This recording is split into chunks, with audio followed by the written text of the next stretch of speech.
Hi, Joe Kelty, and this is my podcast for CTE 5619. Uh-oh, now I got to figure out how to. Okay, so the first question that we're going to address is, what is my CTE track? And my track is the Business and Information Technology track. It's a track that helps students who want to learn more about being an entrepreneur, about starting a business or being in business. And as the name sounds, business and information technology, it also covers a lot of different careers that are information technology oriented, whether it be from development, developing code, or being a CEO or some leadership role in a technology company. So most of the classes help students to learn how to develop websites, to create multimedia presentations, or do business plans and things like that. There is a national student organization for this CTE track, and it's the FBLA, which is the Future Business Leaders of America. And again, it helps the students learn leadership skills and prepare better for a career in business, many industries of business, but in particular, information technology. The next question we'll address is, what courses are available to students within this track? Now, I'm taking classes right now to get my teaching license so I can teach in North Carolina, but I currently live in Fairfax County, Virginia. So I'm going to answer these questions based on what's offered here in Fairfax County. That just seemed to make more sense to me. So I live in Fairfax County. In the local schools here, there is a core program for CTE, and it's offered in every middle school and every high school in Fairfax County. So my initial research seemed pretty promising. The six CTE tracks are the ones listed on this slide, and they're electives. So the course offerings vary depending on what school you're looking at. I've referenced my source here, Fairfax County Public Schools website, and you can see what the six tracks are, but it is an elective. CTE is not mandatory in this area. So they call it elective. They don't have to take the courses, but in the research I found, it said most students took at least one CTE course. So that's a start. Oh boy, I think I went too far here. Okay, what courses are available? Here's a more specific listing of what courses are available. There are 26 elective offerings within the business and IT track. Again, I posted the source here, and you can see, interestingly enough, if you look in the center there's a lot of cybersecurity IT, and naturally that is it's a trend currently in the IT world. But there's also accounting and business law and various other sorts of things that you can do that are business oriented and would apply to many industries. But in particular for IT, you can see that cybersecurity is a big deal right now, and something that a lot of students may decide they want to take with regard to a class. Okay, what are the career opportunities for students in this business and IT track? Well, I had some challenges finding some business opportunities, at least within the Fairfax County web pages that were dedicated to CTE. So here I put on this slide, they didn't have any career opportunities listed within the middle school and high school pages, but when I was a little more persistent and searched for this term careers and Fairfax County schools, I did find a few web pages with some information. One thing was that it did actually list the 16 career clusters, and it was on a separate web page, which was interesting. It was more for adult education and not for middle schools and high schools. I found that strange. And there were no career-related offerings on the web page. It simply listed the names of the career clusters, and there was no link to any other information. It just said, these are what the career clusters are. There was no information about career pathways, and there were no links to, for example, classes you could take from within that career cluster that was related. So I found that a little alarming, but I'll answer this question a little bit more later because I stuck with it. Let's just go to the next slide and see what the next question is. The next question is, how has this field of CTE evolved over time? And so here's some information that's just kind of a general evolution of business and IT. And that is that about 10 years ago, people, if they wanted to research a business, maybe buy some products and services from the business, they would go to one or two websites, They would get some information from the website and then maybe make a decision to purchase or do business based on that information. Now today, it's very different. Today, you can find just more information than you could ever digest online. In addition, there is a lot of social media. Businesses have Facebook pages, they have LinkedIn pages, they have Twitter pages, they're doing Snapchat. There's all kinds of information. So it's a bit of an information overload. And so that creates an interesting evolution of how do businesses relate better to their customers? How do they have a first engagement with a customer? And when would a customer make a decision to purchase or partner in some way with a business? And so through social media and the web and various other technologies that make communication more one-sided, really, I can do so much research as a potential customer that salespeople almost become a different type of a business person when they're working at a business, because they're dealing with a much more educated customer more often than not because of the amount of information that's available. So here's my source for that, how marketing and how it's changed and why it matters, listed at the bottom there.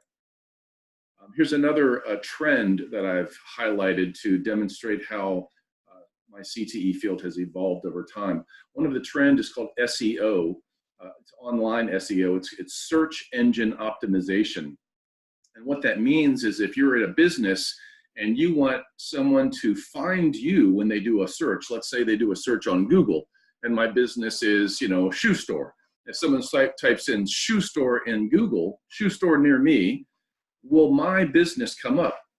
So what I can do is I can hire a company of IT experts that will optimize the search engine results for my business. And that's called SEO, search engine optimization. And that's a trend. It's been a trend for a while.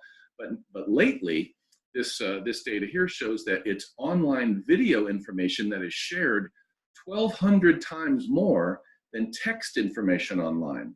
So what businesses are doing is they're much more highly engaged in trying to push video to potential customers. And so they want to do search engine optimization for their video postings. And that's just another trend of how things are evolving. We could talk a long time about things like this, but I just want to give a brief answer about some of the things that can affect businesses, how to generate leads, how to have increased sales and things like that. Okay, part 2 of our podcast is a question of opinion. The question being posed is, do I consider it damaging for CTE to be fragmented, and why or why not?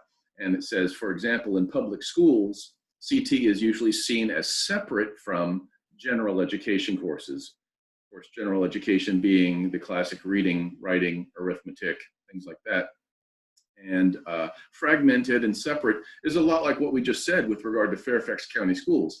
CTE is considered an elective, and the general education courses, which would be math and literature and history and things like that, those are all required at some level in order to get your high school degree.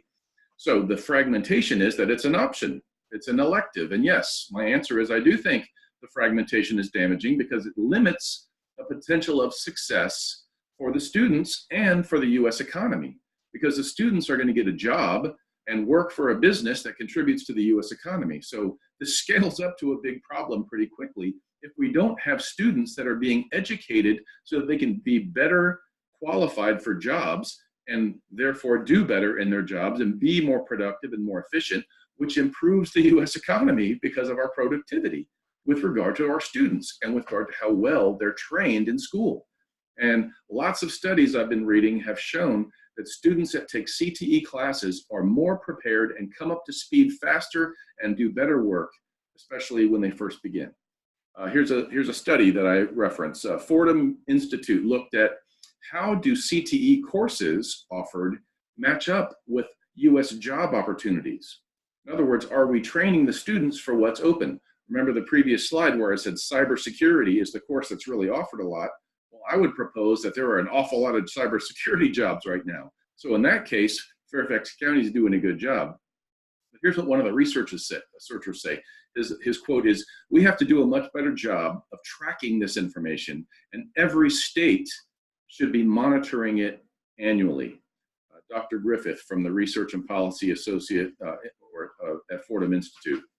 So I agree with him, and I think that's something that's very important, but fragmenting CTE from general education isn't helping. Okay, here's the next question to pose. What are some strategies that we can use to inform outsiders?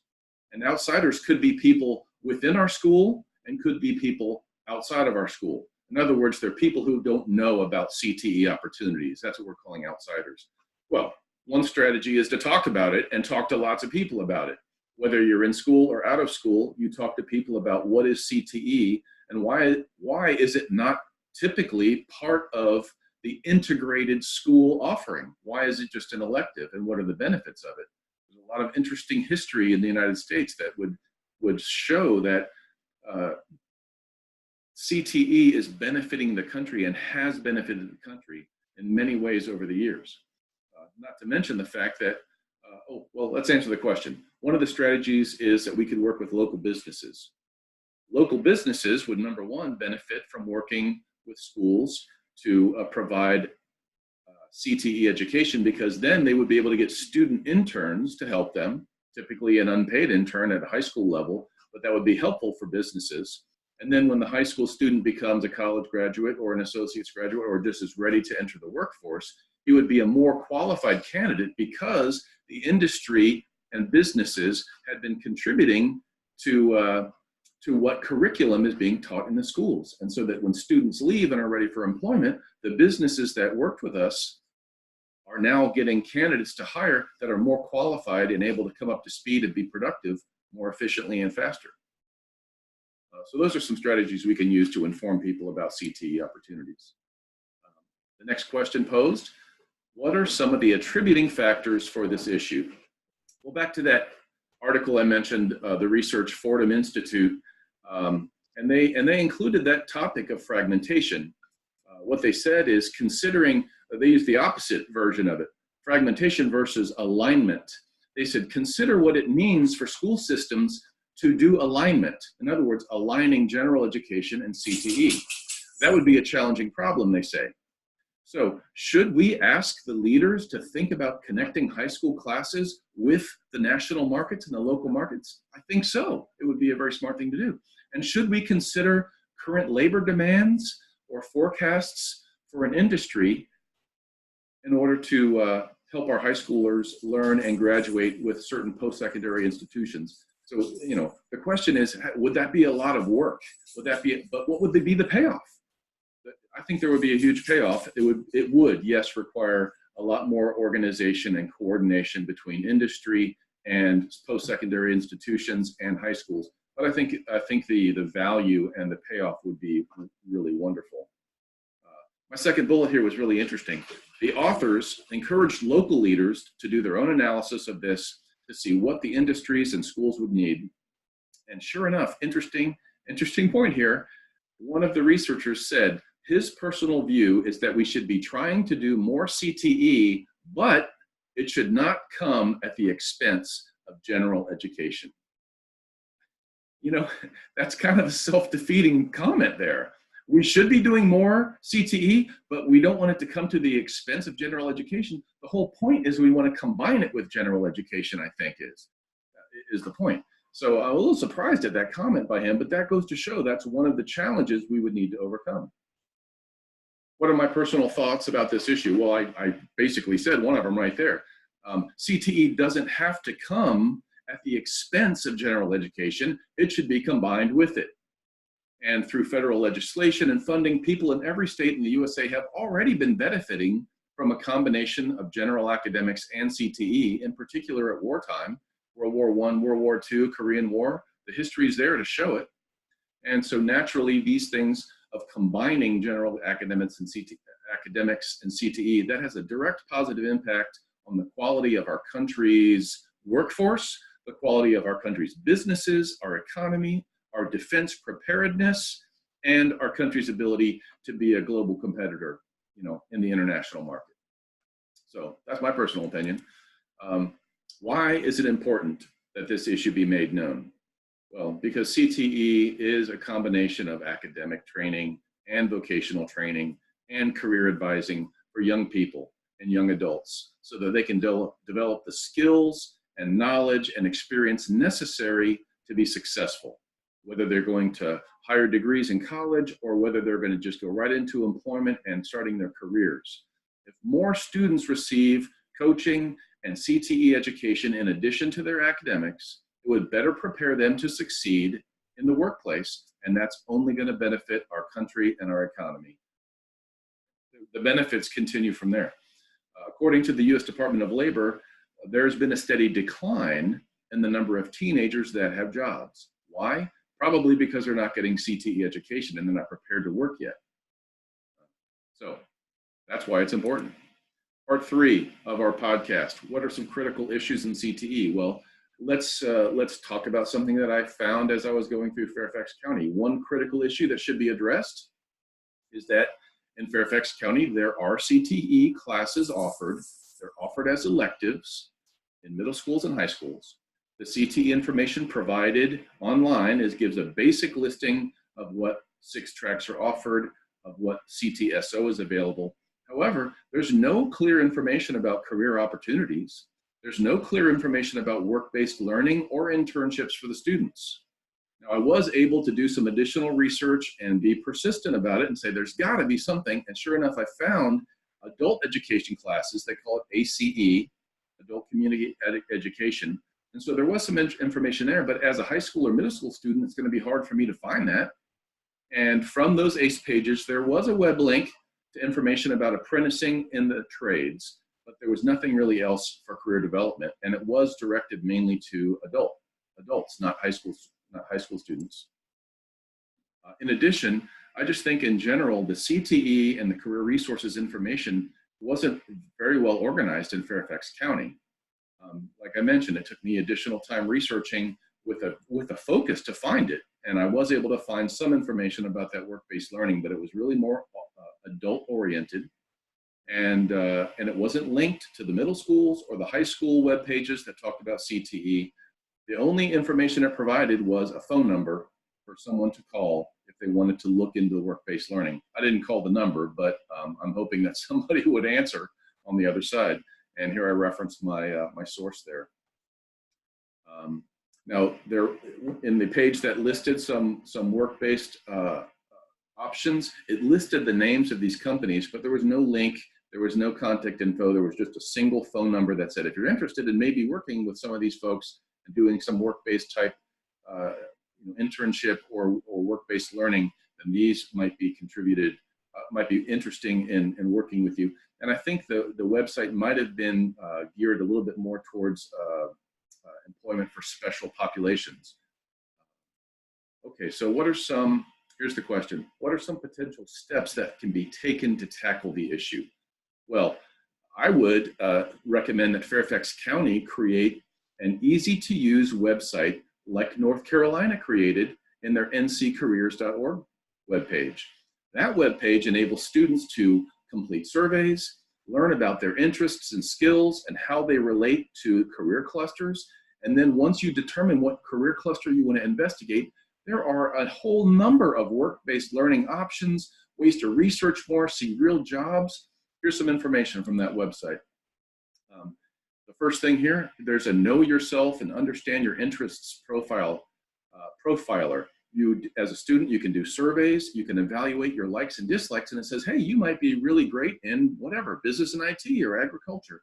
And then from there, you can go right into career pathways that match that. Another one here, the career cluster matrix. They have this really clever matrix that allows you to see all types of job titles within the career cluster so that you can start narrowing down, hey, that sounds like something I might like. From there, you can explore career options. You can, by career cluster or by your personality type, research some careers that might be a good match for you. It's really an excellent website with a lot of good resources. You can prepare for work here. Here's your work-based learning projects or learning opportunities, I should say. People can go into real job sites and experience what real jobs are like as a student. Here's the second page.